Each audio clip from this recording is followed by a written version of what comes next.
What's up, everybody? It's Dude Nimmer. We right back in the building, bringing you the latest in the news, hip-hop, sports, and entertainment. And with the interview that really broke the internet yesterday, or that day before yesterday. Yeah. I mean, literally broke the internet.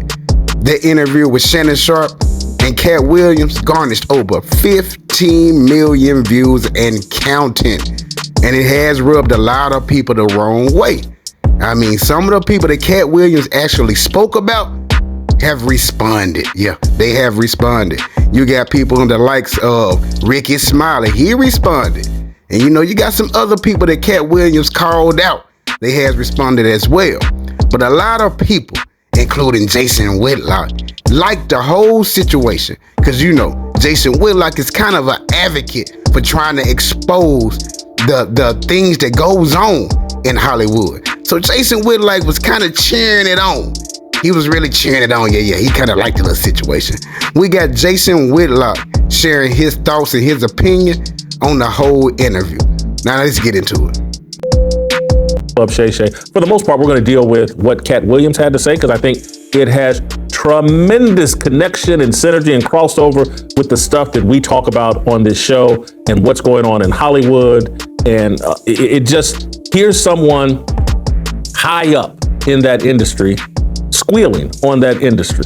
And he's a different version. Hopefully he doesn't spin off the rails like Charleston White. Hopefully there's more substance and legitimacy and authenticity. Not that I'm saying that Charleston White has none of that, but hopefully there's a bit more to what Katt Williams is saying and the way that he carries himself, and a bit more truth to what he's saying than not that there's not, but Katt Williams sat there with Shannon Sharpe and not using a bunch of profanity, not lacing the entire conversation with the N-word.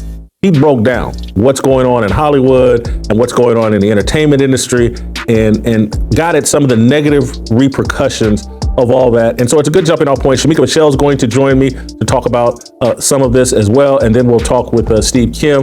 But we'll spend the first part of the show playing you some of these excerpts and clips and highlights from an amazing interview that, you know, showcases like what I think we're headed for in 2024. Katt Williams kept talking about 2024 is going to be the year for truth, and maybe it is, and maybe it's more people waking up and taking the scales off their eyes about how things are really going down. And I watched it. It's 2 hours and 45 minutes or 2 hours and 46 minutes, and I left there a bit more hopeful. Now let's get to Katt Williams in what I'm calling Katt out of the bag. I mean, because wow. Katt Williams was out of the bag. I mean, he said some incredible things, and I'm going to start with, guys, I'm going to start with number 6.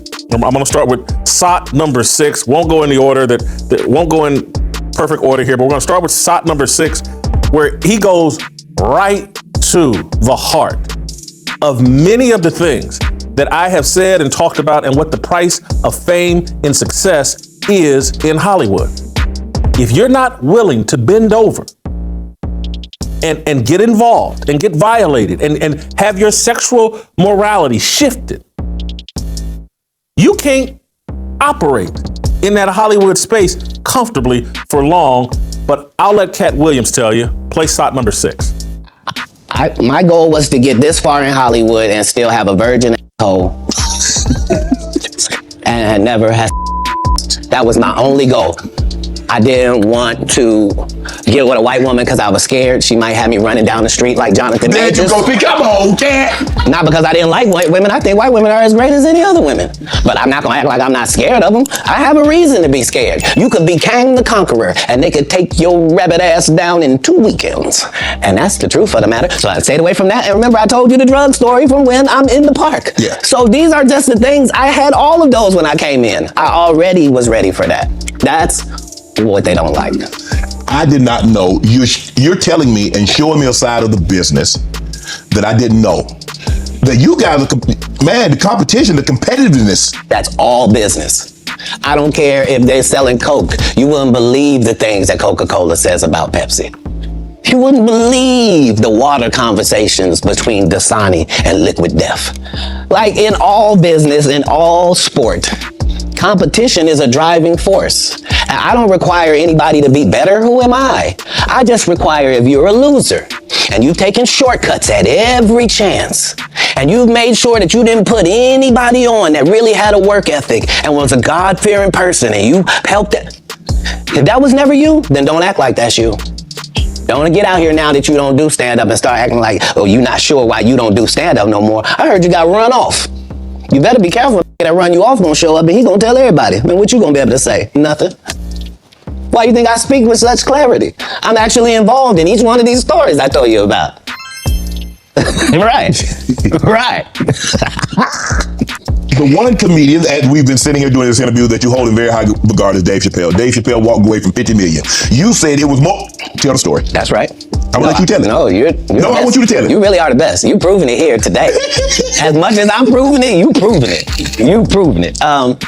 Yeah, that wasn't the thing. It wasn't. People say that he lost $50 million. No, that's not even close to what happened to this dude. And until you understand what happened to the dude, you don't understand what happened. Like, no, not they offered him 50 million and he turned it down. Who gonna turn down 50 million? Now, I've had to turn down $50 million 4 times. 4 times, just to protect my integrity and that virgin hole I was telling you about. Right, because P. Diddy be wanting the body, and you gotta tell him no. Because P. Diddy be wanting the body, and you gotta tell him no. I can't believe it. Did you just say that? Wow. You got to tell him no. I did. What have we been talking about on this show? What have I been trying to explain to you all? And about the power of this alphabet mafia. And I'll connect it to yesterday, and even I don't want this conversation to be about me, but I do just want to say what organically comes up in my head and mind, but we're not going to linger on this. But I've been on this show trying to connect the dots between racial idolatry and how they've used that to marry black people to the LGBTQ. And how this whole Illuminati, this whole power structure is built around the LGBTQ using black people, making them go through the initiation process of being violated anally to get in the club, to get access to be a billionaire and a power player in Hollywood and the entertainment industry. And it's across the board. And Katt Williams is calling it out, and I can't do nothing but I had no idea that Katt Williams would be the guy that sits down rationally. And you got to watch this whole interview. And I know I used to hear about the Katt Williams arrest, and I just thought Katt Williams was crazy. And I thought Katt Williams was on drugs. And Katt Williams doesn't consider marijuana a drug. I do. He doesn't. But he smokes marijuana, smokes cigarettes, but he says he doesn't use any other drugs, and he considers himself completely sober. The man is smart, and most comedians, particularly high-level comedians, are smart. And they got into Katt Williams' background story, and all of it was fascinating. I'm not sure if I believe all of it, but it was all fascinating. Listening to Katt Williams' background story and how he unpacked it, and then these pearls of truth that he was unpacking. I buy it, I believe it, I know it. I've been talking about it on this show. And so here's someone who's been in the middle of the comedy, movie, entertainment industry that's telling it all, taking all the mystery out of it. And hats off Katt Williams, and just like I said at the beginning, hats off Shannon Sharpe. Although, when I finally get to talking about the Shannon Sharpe angle, I'm going to add a little nuance, because there were many things Katt Williams said that, I was like, you know who Shannon Sharpe's running around with? And why the entire system is backing Shannon Sharpe. And I want to be clear, Shannon Sharpe has talent. He's turned himself into a heck of a broadcaster. But somebody's putting batteries in his back as well. And someone has thrown a lot of support around him. And Shannon Sharpe running around BFF with his designer, makeup artist. I don't know what this dude's name is. He's sitting courtside with it. Seems pretty tutti frutti. And so anyway, it seemed fascinating. Katt was talking about all these things with Shannon Sharpe, who's basically getting the same treatment as a lot of people that Katt Williams is referencing. It was fascinating. And how Shannon controlled the conversation and let a lot of interesting things get said, but didn't go to all the follow-up questions that I or someone else would have gone to make Katt clarify. I think I want to play SOT number 3.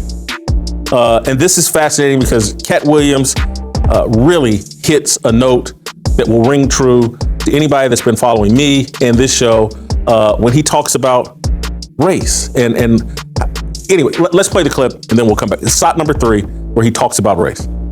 If you sign up for their program, you get a light-skinned, weird-faced wife that never do an interview.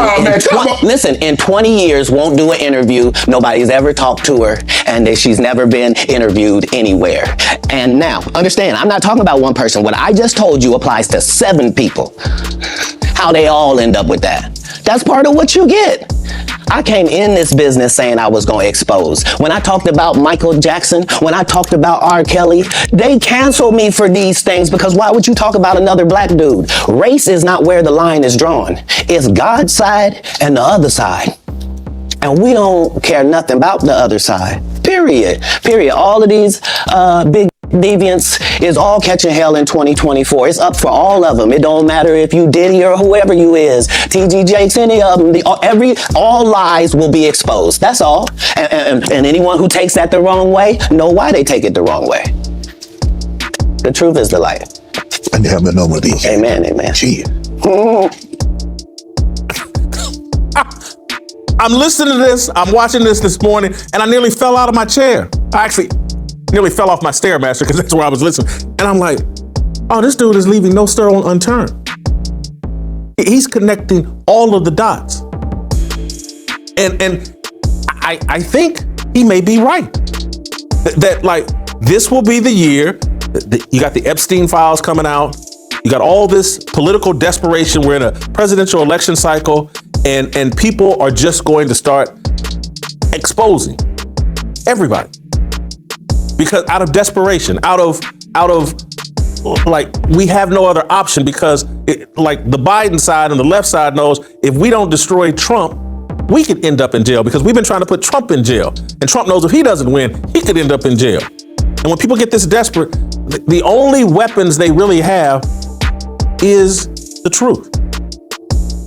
And so it's like, now I'm gonna tell you exactly who these people are and what's been going on, and they're making you. And again, this may be the Trump side of, or the people that want a more traditional America. They have said, release the hounds, put it all out there, make it so. Or maybe there are people that believe, like the Freemasons, the demonic side of this, they have to tell you what it is they're doing so they can continue to do their wickedness. And maybe that's all this is so that you can't be in denial. That when you go support this celebrity or this idol, or you support this political movement, they don't want you to be able to say, well, we didn't know that they were pedophiles. We didn't know that all this sexual deviance, we didn't know they were behind that. We didn't know that they were the ones that put our children in jeopardy at school. We didn't know that they were the ones that initiated men competing against girls and women in sports. And so they're letting you know, like P. Diddy, all these people got puppet strings on them, and their initiation process to become power players in the media industry was bend over, spread them cheeks. We got a little surprise. This is the initiation process. And you've heard. Man, now come on now. Shannon Sharp was over there just minding his business, right? And Jason Whitlock gonna go over there and say that man be acting zesty too. Yeah. But let me break it down. Let's break it down, everybody. At this moment in life, it's 2024. I think we are really living in a time of a spiritual warfare. We can all say that. We can all say, I don't care what race you are, what color you are. At this moment in life, we are really living a spiritual warfare. They are really coming at us at the spiritual side of every aspect of life right now. And it's blatantly out in the open. Now, at this moment, for all entertainers, they have all heard these stories, or they have participated in some, or they probably denied some of the activities, but they also know about it. It's up to them now. They know which doors they can go into, which access all of the wealth, and they know that if they go to door number 2, they may not be as famous, but they all have had these options. At this moment, it's up to them now. They know about it now. It's not like, man, I didn't know that. Man, everybody know now. Y'all, let's just be 100. Everybody know about what is really going on. Some people are strong-minded. Some people ain't. Some people will do anything for that dollar and for that fame and for that success. And some people are not willing to do it. And the people that are not willing to do it, them the people that don't have a long career. Like I said, at this moment, y'all, it's up to the people. Because I know these people have been asked these doors. It's up to them now. Because the whole world and a lot of people is on and catching on to what is really going on and how some of these power players are really maintaining their power. Yeah. Now this dude and them, let us know in the comment box below what y'all think about this whole conversation. And if this is your first time to the channel, make sure you give this video a thumbs up and subscribe on your way out. And don't forget, you know that little notification bell is sitting over there. Stop being lazy, y'all. Smash that notification bell for all videos so you can be notified whenever we drop new videos. Now this dude and I'm in the building. See you guys on the next one. Yeah.